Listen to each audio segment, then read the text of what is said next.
వారం రోజులుగా తిరుపతి వెంకటేశ్వర స్వామి వారి ఆలయ ప్రతిష్టని, స్వామివారి ప్రతిష్టని, ఈ రాష్ట్ర ప్రతిష్టనే మంట కలపటానికి కలియుగ వెంకటేశ్వర స్వామిని రాజకీయాల్లోకి లాగి చంద్రబాబు రాజకీయ లబ్ధి పొందాలన్నటువంటి ప్రయత్నం ఆ దేవుడు క్షమించడు. గతంలో చంద్రబాబు నాయుడు ప్రభుత్వం 5 సార్లు ఉండగా సేమ్ మేమైతే ఎలా అయితే టెండర్లు పిలిచామో అదే రకంగా చంద్రబాబు నాయుడు కూడా టెండర్లు పిలిచి ఆ 5 సంవత్సరాల్లో 4 బిడ్డలుంటే 4 కంపెనీలకు 4 సార్లు ఇచ్చాడు. అయితే ఆయన ముఖ్యమంత్రిగా ఉండగా 14-15 సార్లు నెయ్యిలో క్వాలిటీ లేదని చెప్పి సర్టిఫికేట్లతో ఆ ట్యాంకర్లు వెనక్కి పంపడం జరిగింది. ఆ తర్వాత వైఎస్ఆర్ కాంగ్రెస్ ప్రభుత్వం వచ్చిన తర్వాత అక్కడ గతంలో ఏ రకంగా టెండర్లు పిలిచారో, ఏ రకంగా కేటాయింపులు చేశారో అదే రకంగా మా ప్రభుత్వం కూడా కేటాయింపులు చేసింది. 18 సార్లు జగన్మోహన్ రెడ్డి గారు ముఖ్యమంత్రిగా ఉండగా ఈ నెయ్యిలో క్వాలిటీ లేదని చెప్పి దాన్ని వెనక్కి పంపడం జరిగింది. ప్రతి వెహికల్ని తిరుమల తిరుపతి దేవస్థానానికి వచ్చేటువంటి ప్రతి దాన్ని కూడా ఇన్స్పెక్షన్ చేసి దాంట్లో లోపాలు ఉంటే దాన్ని వెనక్కి పంపించి అది వాళ్ళకి కావలసినట్టు ఉంటేనే అక్కడ దించుకునేటువంటి పరిస్థితి ఉంటుంది. ఇది గత ప్రభుత్వాలు గత 100 సంవత్సరాల నుంచి వచ్చేటువంటి ఆనవాయితీ. దాని ప్రకారమే చంద్రబాబు ముఖ్యమంత్రిగా ఉన్నా, జగన్మోహన్ రెడ్డి గారు ముఖ్యమంత్రిగా ఉన్నా, అంతకుముందు వేరే ముఖ్యమంత్రులు ఉన్నా కూడా ఈ క్వాలిటీ లేనటువంటి నెయ్యి కావచ్చు, ఇతర ఆహార పదార్థాలనే రిజెక్ట్ చేసి వెనక్కి పంపినటువంటి సందర్భాలు కోకొల్లలు ఉన్నాయి. అదే విధానంగా చంద్రబాబు నాయుడు ముఖ్యమంత్రి అయిన తర్వాత 4వ తారీఖు జగన్మోహన్ రెడ్డి గారు జూన్ 4న ఆయన రాజీనామా చేశాడు ఈ రాష్ట్రానికి ముఖ్యమంత్రిగా. జూలై 17వ తారీఖు వరకు అనేక ఆహార తినుబండారాలు, ఆహారాన్ని సరఫరా చేసేటువంటి టెండర్లో తీసుకున్నటువంటి కాంట్రాక్టర్లో నెయ్యి సప్లై చేశారు, ఆహార పదార్థాలు సప్లై చేశారు. వాటిల్లో చంద్రబాబు ముఖ్యమంత్రిగా ఉండగా 17వ తారీఖున వచ్చినటువంటి ఒక ట్యాంకర్లో వాళ్ళకి కావాల్సినటువంటి మెజర్మెంట్స్లో లేదు నెయ్యి, కాబట్టి మేము దీన్ని రిజెక్ట్ చేస్తున్నాం అని చెప్పి దాన్ని వెనక పంపడం జరిగింది. ఆ నెయ్యిని వాడల గతంలో కూడా రిజెక్ట్ చేసి 18 సార్లు పంపించే ఎటువంటి నెయ్యిలు వస్తాయి. ఎప్పుడూ కూడా క్వాలిటీ లేనటువంటి నెయ్యి కానీ నూనె కానీ ఎటువంటి ఆహార పదార్థాలు తిరుమల తిరుపతి దేవస్థానంలో వాడినటువంటి పరిస్థితి లేదు. 17వ తారీఖున జూలై 17వ తారీఖున ఏం ఫస్ట్ టైం కాదు రిజెక్ట్ అవటం, కొన్ని 100 సార్లు రిజెక్ట్ అయినాయి అదే తిరుమల తిరుపతి దేవస్థానంలో. దానిని చంద్రబాబు నాయుడు రాజకీయ లబ్ధి కోసం జంతువుల కొవ్వు కలిసింది, ఆ కొవ్వుతో లడ్డూలు తయారు చేశారు, వాటిని ప్రసాదాలుగా భక్తులకు ఇచ్చారు. ఈ దేశంలో ఉన్నటువంటి వెంకటేశ్వర స్వామి భక్తులు తిరుపతి వెళ్ళినాళ్ళు లేకపోతే ఎవరైనా నాబోటాళ్ళు వెళ్ళి లడ్డు తీసుకొచ్చి 10 మందికి పంచి పెడతారు. వీళ్ళంతా కూడా అపవిత్రమైనటువంటి ప్రసాదాన్ని తీసుకున్నారు. కాబట్టి జగన్మోహన్ రెడ్డిని శిక్షించాలి అని చెప్పి చంద్రబాబు నాయుడు రాజకీయ ప్రయోజనాలు ఆశించి సొంత మామనే రాజకీయాల కోసం, పదవి కోసం, పార్టీ కోసం దిగజార్చి ఆయన మీద ఏ రకమైతే నిందలేసి ఆ పార్టీని తీసుకున్నాడో రాజకీయ లబ్ధి కోసం, అదేవిధంగా జగన్మోహన్ రెడ్డి గారు ఇబ్బంది పెట్టాలి రాజకీయంగా అని చెప్పి ప్రత్యక్షంగా కలియుగ దైవమైనటువంటి వెంకటేశ్వర స్వామినే ఆయన ప్రసాదాన్నే రాజకీయాల్లోకి లాక్కొచ్చేసినటువంటి దుర్మార్గమైనటువంటి వ్యక్తి చంద్రబాబు నాయుడు. ఈరోజు ఇటువంటి దుర్మార్గం చేసి ఆలయ ప్రతిష్టని, వెంకటేశ్వర స్వామి విశిష్టతని దెబ్బతీసినటువంటి ఈ చంద్రబాబు నాయుడు గారికి బుద్ధి రావాలని చెప్పి దీనిలో ఎటువంటి తప్పు జరగలేదన్నది ప్రజలకి తెలవాలని చెప్పి 1కి 10 సార్లు చెబుతున్నాం. ఎందుకంటే ఆ ప్రసాదం సేవించినటువంటి ఏ భక్తుడు కూడా కల్తీ ప్రసాదాన్ని తీసుకోవాలా, అక్కడ రిజెక్ట్ అవుతుంది. మొన్న వచ్చినటువంటి వెహికల్ కూడా ఆయన ముఖ్యమంత్రిగా ఉండగా వచ్చినటువంటి వెహికల్ కూడా రిజెక్ట్ అయ్యి వెనక్కి వెళ్ళింది, అది వాడల. అటువంటి పొరపాటు తిరుమల తిరుపతి దేవస్థానంలో జరగడానికి అవకాశం ఉంటుందో అక్కడ ఉన్నటువంటి బోర్డు కానీ, అక్కడ ఉన్నటువంటి ల్యాబులు కానీ, అక్కడ ఉన్నటువంటి ఉద్యోగులు కానీ ప్రతి వస్తువుని టెస్ట్ చేసే లోపలికి అనుమతి ఇచ్చేటువంటి పరిస్థితి ఉంటుంది. రిజెక్ట్ అయిన సందర్భాలు కోకొల్లలో ఎవరూ కూడా మేమేదో అపచారం చేశామనో లేకపోతే జంతువులు కొవ్వు కలిసినటువంటి ఆహారం తిన్నామనో ఎవరూ కూడా బాధపడాల్సినటువంటి అవసరం లేదు. ఇది గతంలోనూ జరిగింది, ఇది ప్రాసెస్ జరుగుతూనే ఉంటుంది. ఎక్కడా కూడా ఏ ల్యాబ్ కూడా డైరెక్ట్గా దీంట్లో పశువులకు సంబంధించినటువంటి కొవ్వు కలిసిందని చెప్పి ఇవ్వాల. ఇలా జరిగి ఉండొచ్చు, అలా జరిగి ఉండొచ్చు. దీని మీద ఇంకా క్షుణ్ణంగా పరిశీలించాలని చెప్తే ఆ పనికిమాలిన రిపోర్ట్ ఒకటి తీసుకొచ్చి ఇది జరిగిపోయింది, తినేశారు, వండేశారు, స్వామికి పెట్టేశారు అని చెప్పి ఒక దేవుణ్ణి అడ్డం పెట్టుకుని రాజకీయాలు చేయడానికి దిగజారిపోయినటువంటి వ్యక్తుల్ని ఏమనాలి? ఇటువంటి వ్యక్తి ఈ రాష్ట్రానికి ముఖ్యమంత్రి. అంత ప్రతిష్ట కలిగినటువంటి గుడిని, అన్ని మహిమలు కలిగినటువంటి ఆ స్వామిని రాజకీయాల కోసం ఎవడన్నా అన్నం తినేవాడు బజారు లాగుతాడా? చంద్రబాబు నాయుడు భక్తుడా? నాకు 50 సంవత్సరాలు 40 సార్లు నేను తిరుపతి వెళ్ళా, 20 సార్లు గుండు కొట్టించుకున్నా, 15 సార్లు కింద నుంచి నడిచి వెళ్ళా, ప్రతి సంవత్సరం వెళ్తా. చంద్రబాబు నాయుడు ఎన్నిసార్లు గుండు కొట్టించుకున్నాడు అక్కడికి వెళ్ళి? వెంకటేశ్వర స్వామికి ఇష్టమైనది ఏంటి? భక్తులు మహిళలు కూడా వెళ్ళి గుండు చేయించుకుంటారు, మహిళలు కూడా వెళ్ళి గుండు చేయించుకుంటారు. ఈయన ఎన్నిసార్లు చేయించుకున్నాడు? ఈయన వెంకటేశ్వర స్వామి భక్తుడా? రాజకీయాలకు వెంకటేశ్వర స్వామి వాడుకుంటాడు. జగన్మోహన్ రెడ్డి గారిని రాజకీయంగా దెబ్బ కొట్టాలంటే నువ్వు డైరెక్ట్ రా, ఆయన సిద్ధంగా ఉన్నాడు. వెంకటేశ్వర స్వామిని మతాలని కులాలని విచ్ఛిన్నం చేసి ఇది పెద్ద కుట్రగా మేము భావిస్తున్నాము. దీని మీద ఎటువంటి ఎంక్వైరీ అయినా సిద్ధంగా ఉన్నామని చెప్పి జగన్మోహన్ రెడ్డి గారు సుప్రీంకోర్టు న్యాయమూర్తికి, ప్రధాన న్యాయమూర్తికి లేఖ రాశారు. అదేవిధంగా ప్రధానమంత్రికి లెటర్ రాశారు. మీరు ఎటువంటి విచారణ జరిపినా వైఎస్ఆర్ కాంగ్రెస్ పార్టీ మేము సిద్ధంగా ఉన్నామని చెప్తే సిట్ అని చెప్పి ఈయన సిట్ అంటే కూర్చున్నవాడు, స్టాండ్ అంటే నుంచున్నవాడు ఒక ఆఫీసర్ని వేశాడు. ఏం రాస్తాడు? లోకేష్ దగ్గరికి ఈయన దగ్గరికి వెళ్ళి ఏం రాయమంటారు సార్ అని చెప్పి అడిగి రాస్తారా సిట్ రిపోర్టు? మీకు దమ్ముంటే సుప్రీంకోర్టు ప్రధాన న్యాయమూర్తితో విచారణ జరిపించండి, లేకపోతే సిబిఐతో విచారణ జరిపించండి. ఏమీ లేవు. సిట్ అంటే కూర్చునేవాడు, ఈయన కూర్చోమంటే కూర్చునే సిట్ అనే ఒక పోలీస్ ఆఫీసర్ని వేసి విచారణ జరిపిస్తాడంట. ఇంకా పైన చెబుతాడు మక్కలు ఇరక్కొడతా. ఎవడ మక్కలు ఇరక్కొడతాడు?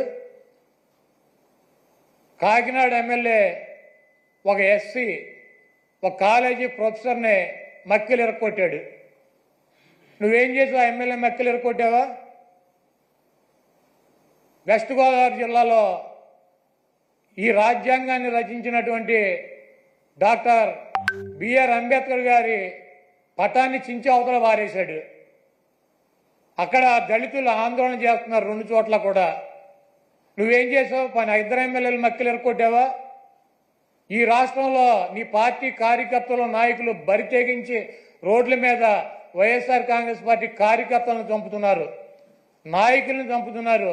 వీళ్ళ మక్కలు ఎరకొట్టావా? వాళ్ళ మీద కనీసం కేసులు పెట్టగలిగావా?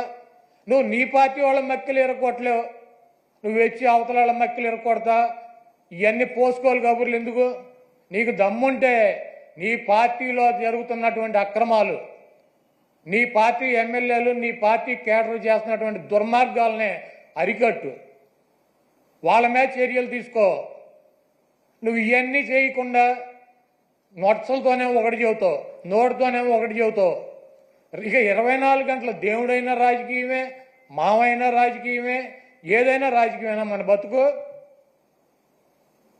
కాబట్టి చంద్రబాబు నాయుడు చేసినటువంటి ఈ దుర్మార్గానికి వెంకటేశ్వర స్వామి మీద, ఆయన ప్రసాదం మీద జరిగినటువంటి బురదకి ఆ స్వామిని క్షమించమని చెప్పి ఈ చేసినటువంటి చంద్రబాబు చేసినటువంటి ఈ దుర్మార్గానికి, ఈ పాపానికి ఏమన్నా శిక్ష వేస్తే ఆయనకి వేయండి, కానీ ఈ రాష్ట్ర ప్రజలకు కానీ దీంట్లో తెలవక ఎవరన్నా సమిధులైతే వాళ్ళని వదిలేయమని చెప్పి 28వ తారీఖున వైఎస్ఆర్ కాంగ్రెస్ పార్టీ నాయకులు, కార్యకర్తలు, అదేవిధంగా ఆ వెంకటేశ్వర స్వామి భక్తులు మీకు అందుబాటులో ఉన్నటువంటి దేవాలయాల్లో పూజలు చేసి చంద్రబాబు చేసినటువంటి ఈ పాపాలకి, చంద్రబాబు చేసినటువంటి ఈ దుర్మార్గానికి, చంద్రబాబు దిగజారిపోయినటువంటి ఈ దిగజారుడుతనానికి ప్రత్యాత్తాపంగా మేమందరం కూడా ఈ రాష్ట్రం సౌభాగ్యంగా ఉండాలని చెప్పి వెంకటేశ్వర స్వామికి కానీ,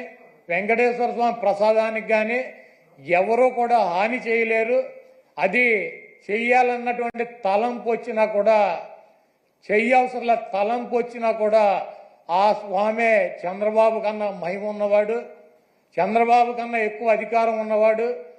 చంద్రబాబు లాంటి 1,00,000 మంది చంద్రబాబులను కూడా వెంకటేశ్వర స్వామిని కన్నెత్తి కూడా చూడలేనటువంటి శక్తి సామర్థ్యాలు ఉన్న ఆయన తప్పు ఈ కార్యక్రమంలో ఆయన పేరు అడ్డం పెట్టుకుని ఎవరైతే ఈ దుర్మార్గానికి పాల్పడ్డారో ఆ దేవుడే, ఆ వెంకటేశ్వర స్వామి ఆ వ్యక్తి మక్కిలెరకొట్టి ఒక మూల కూర్చోబెట్టే పరిస్థితి త్వరలోనే మనం అందరం చూస్తాం.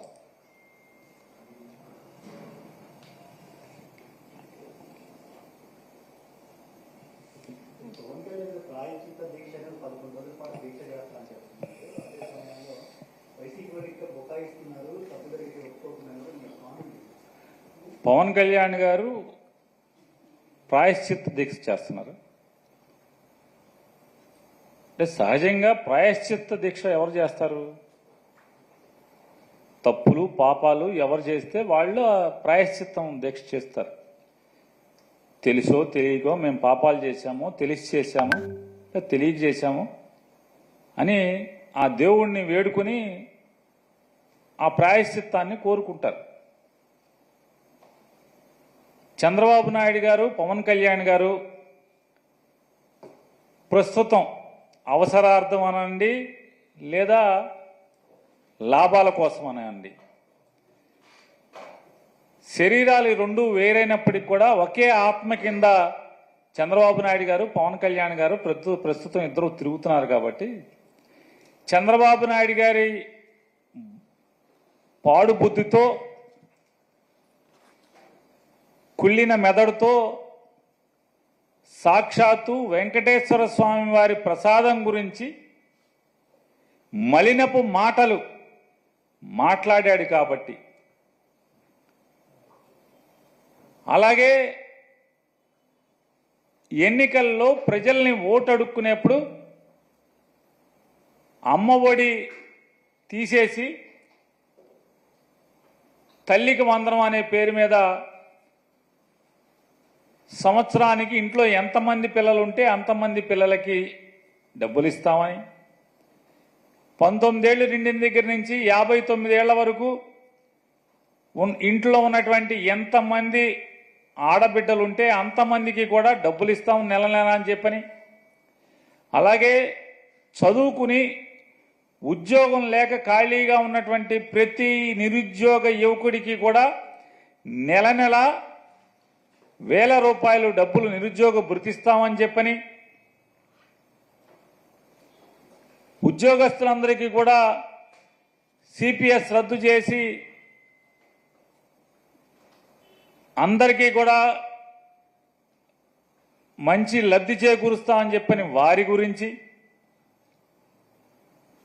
ఇలా సమాజంలోని ప్రతి ఒక్కరి గురించి అనేక హామీలనిచ్చి ఆడబిడ్డలకు ఉచితంగా బస్సులో తిప్పుతామని చెప్పని అనేక రకాల హామీలు, దాని సూపర్ సిక్స్లు, అలాగే షణ్ముఖ వ్యూహాలు, ఇట్లాంటివన్నీ ఇచ్చి మేము జనాల్ని మోసం చేశాము.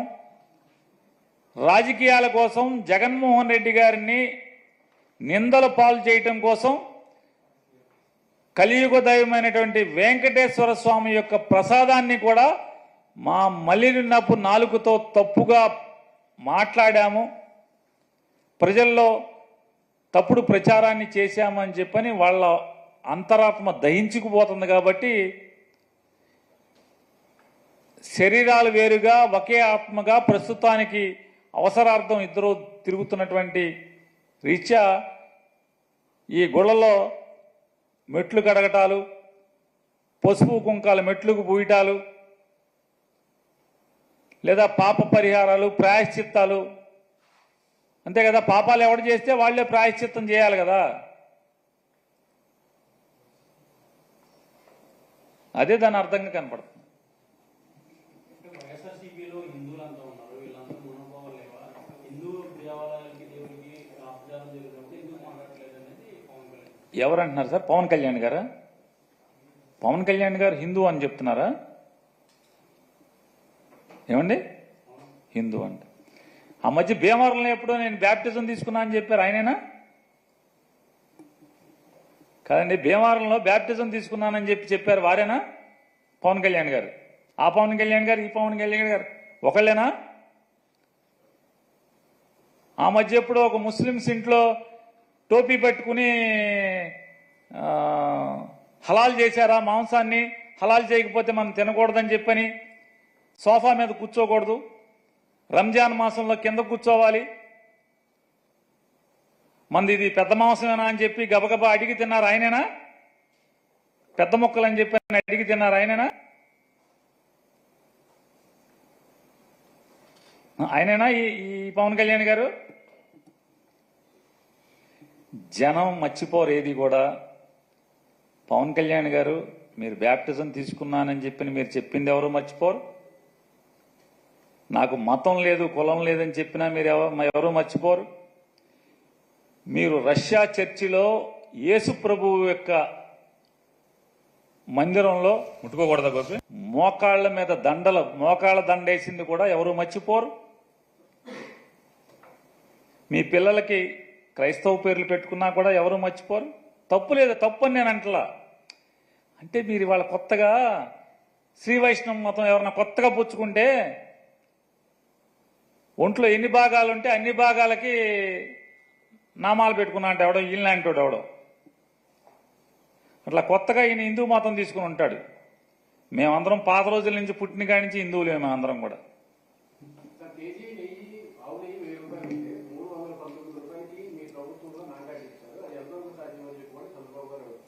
చంద్రబాబు నాయుడు గారి ప్రభుత్వంలో 1000 రూపాయలకు కొన్నారా?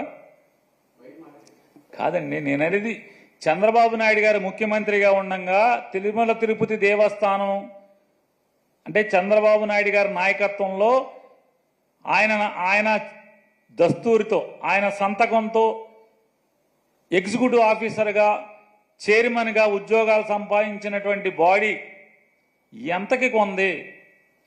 1000కి 2000కి కొందా అని అడుగుతున్నాను. జగన్మోహన్ రెడ్డి గారి ప్రభుత్వం కంటే కూడా తక్కువ రేటుకే కదా కొన్నది మీరు. జగన్మోహన్ రెడ్డి గారు 2019 జూన్ 8వ తారీఖున జగన్ గారి ప్రభుత్వం వచ్చింది. మే 30న జగన్ గారు ప్రమాణ స్వీకారం చేశారు. జగన్ గారు ముఖ్యమంత్రిగా ప్రమాణ స్వీకారం చేసే తర్వాత చంద్రబాబు నాయుడు గారు ఉన్నప్పుడు ఆ చివరి మాసాల్లో రేట్లు చూసుకోండి, మీకే తెలుస్తాయి కదా. హెరిటేజ్లో కేజీ ఆవు నెయ్యి ఎంతకు అమ్ముతున్నారు? హెరిటేజ్లో 1 కేజీ ఆవు నెయ్యి ఎంతకు అమ్ముతున్నారు? 400 చిల్లరకే కదా. 400 చిల్లరకే కదా. ఏదైతే ఈయన మాటకి నందిని నందిని నందిని అని మాట్లాడుతున్నాడు కదా, ఆ నందిని ఆవు నెయ్యి ప్యాకెట్లో ఎంతకు అమ్ముతున్నారు మార్కెట్లో? ఈ రోజైనా సరే 400 చిల్లరే కదా. అంటే కొట్లోళ్ళకి కమిషన్ ఇచ్చి, ఏజెంట్లకు కమిషన్ ఇచ్చి, C&F స్టాకిస్ట్ ఎవరైతే జిల్లాల స్టాకిస్ట్ ఉంటారో వాళ్ళకి కమిషన్ ఇచ్చి, ప్యాకింగ్ ఖర్చు, మార్కెటింగ్ ఖర్చు, అడ్వర్టైజ్మెంట్ ఖర్చు, ఆ నందిని వాడమని చెప్పని పబ్లిసిటీ చేసిన సినిమా యాక్టర్లకు ఖర్చు, ఇన్ని ఖర్చులు కలిపి 400 చిల్లరకు అమ్ముతుంటే ఏ ఖర్చు, ఏ పబ్లిసిటీ, ఏమీ ప్యాకింగ్ కానీ ఏమీ లేకుండా బల్క్గా లారీలో ట్యాంకర్లో పోసేది తక్కువకు వస్తా రాదా? 2 లక్షల కేజీలు, 1 కేజీ కాదు, 1/2 కేజీ కాదు, లక్షల కేజీలు మీరు కొంటే తక్కువకు తీసుకుంటారా లేదా? మీ హెరిటేజ్ కంపెనీ సరుకులు కొంటుంది, బల్క్గా మీరు కొంటే ఎంత కొంటున్నారు? మీ హెరిటేజ్ ఆవుని మీరు 500 చిల్లర 400 చిల్లరకి అమ్ముతున్నారు. మీరు బల్క్గా లారీ కావాలంటే 400 చిల్లరకి మీరు అమ్ముతారా? మేము కొంటామా? నాకు లారీ ఆవు నెయ్యి కావాలి హెరిటేజ్లో అంటే మేము కేజీ 400 చిల్లరకి ప్యాకెట్ చేసి అమ్ముతున్నాం కాబట్టి అదే 400 చిల్లరకని అమ్ముతారా? అమ్మితే ఎవడన్నా కొంటాడా? లారీ ఆవు నెయ్యి కావాలంటే. చంద్రబాబు నాయుడు గారు 2019 జగన్మోహన్ రెడ్డి గారికి ప్రభుత్వానికి అప్పచెప్పే సమయానికి తిరుమల తిరుపతి దేవస్థానంలో కొన్నటువంటి నెయ్యి రేటు ఇంచుమించుగా సమానంగానే అదే రేట్లో జగన్మోహన్ రెడ్డి గారి ప్రభుత్వం కూడా, ఆ ప్రభుత్వంలో ఏర్పాటైన టీటీడీ బోర్డు కూడా కొనుగోలు చేయడం జరిగింది.